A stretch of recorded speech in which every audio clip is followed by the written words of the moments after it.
So with the title battle potentially on our hands after Leclerc's boringly brilliant win in Monaco and Norris's great run of form, it's fair to say there was a lot of hype going into this year's Canadian Grand Prix.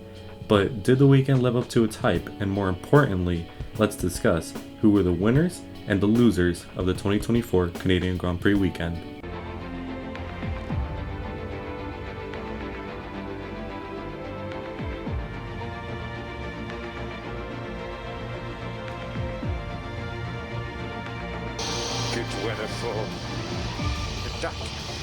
Let's start with the losers, and first up is Esteban Ocon. While he did well in the race, he had a grid penalty entering, which sucks obviously, and not to mention the announcement that Alpine made where it was revealed he'd be dropped from the team at the end of the season.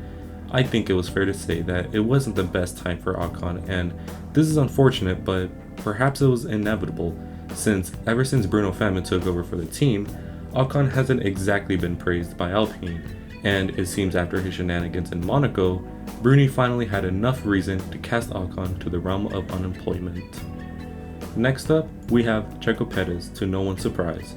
From being eliminated in Q1, again, to having a mid-race, it really seems like the mid-season slump has begun.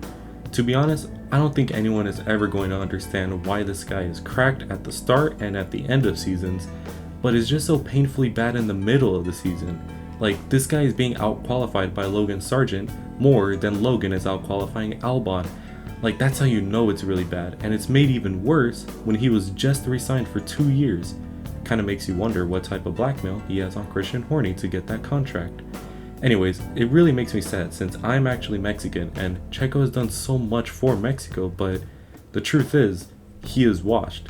Maybe he could move on to something like endurance and do well, but he is washed in F1, and in my opinion, he should leave the sport soon for his own good. Next up, we have the Ferrari team. So after in the last video I said the thing that can stop Ferrari from winning was their past incompetence, it really seems like nothing has changed. For some reason, on critical laps to get into Q3, Ferrari came up with the brilliant plan of putting their drivers on old tires on an evolving track where everyone else had new tires. And I think Ollie Behrman's reaction here sums up everyone's reaction. So with both drivers out in Q2, we now have the race and they both retired with too many incidents to even list, so moving on. Next up, we have Sauber, to no one's surprise again. And it's really unfortunate because think back to 16 years ago when Robert Kubica gave Sauber that brilliant win at Montreal. Everyone believed that BMW Sauber were going to fight for the title that season and in future seasons. And what do we have now?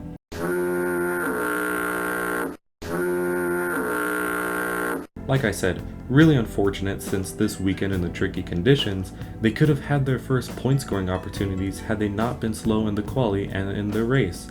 So there's really nothing more to be said, just sad. Finally, we have Logan Sargent, and I feel bad for him, but he's gotta go. He's had enough chances to prove himself, and while he is good on his day, those days are rare, and enough is enough, and he's gotta go. I actually think he'll do good at other series such as IndyCar, but one thing's for sure, F1 isn't for everybody.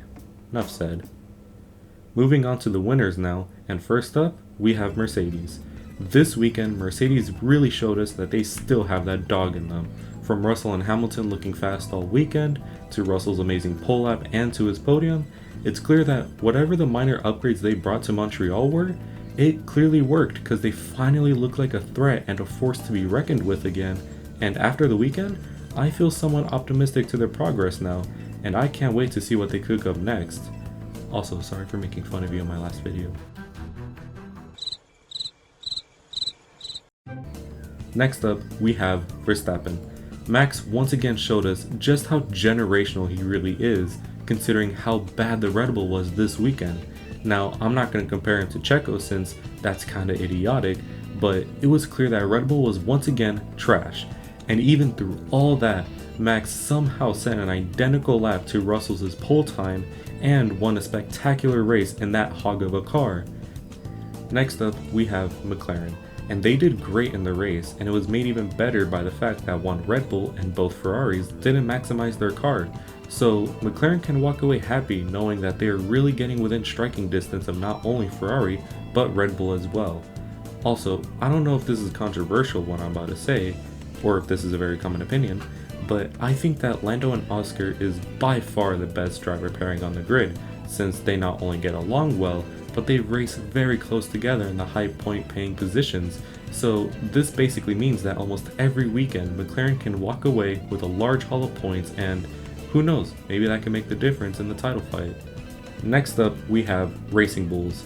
First up, I want to announce that my next video will probably be on the Racing Bulls driver situation, so stay tuned for that. Anyways, I always love when Tsunoda and Ricciardo do well, since I actually think they're very underrated as a driver pairing. Tsunoda and Ricciardo are both great overtakers with a blistering amount of speed, and when Ricciardo actually decides he wants to be quick that day, RB is without a doubt the best midfield team, which was made even clearer this weekend after a brilliant quali, and while Yuki did spin out, Ricciardo still had a great race for Racing Bulls. It should also be mentioned that in particular, Ricciardo had a great weekend in general, considering a certain bald man decided to talk bad about him this weekend, and Ricciardo clearly took it personally and had one of his best performances this season, even though he got that false start penalty. Finally, we have the best team to have ever existed in F1, which is obviously Haas F1 team. Now, they didn't have an amazing result, but they are here because yet again, they show to us fans why they are awesome. Are they unprofessional? Yes. Are they unsportsmanlike? Yes. Are they entertaining? Definitely. The start of the race was amazing, with K-Mag going from P14 to P4 on the full wet tires, and Hulkenberg's crazy train in the middle of the race. I mean, what isn't there to love about Haas? Unless they piss you off, of course. So that's what I believe to be the winners and the losers of the 2024 F1 Canadian Grand Prix. Let me know in the comments what you believe to be the winners and losers, and if you agree or disagree with my list. Unfortunately, I won't be able to do another winners and losers video for the 2024 F1 Spanish Grand Prix, as I will be attending the IndyCar race in Laguna Seca, but we should be back for Austria. Having said that, have a good day, and don't forget to like and subscribe. Good weather for the duck.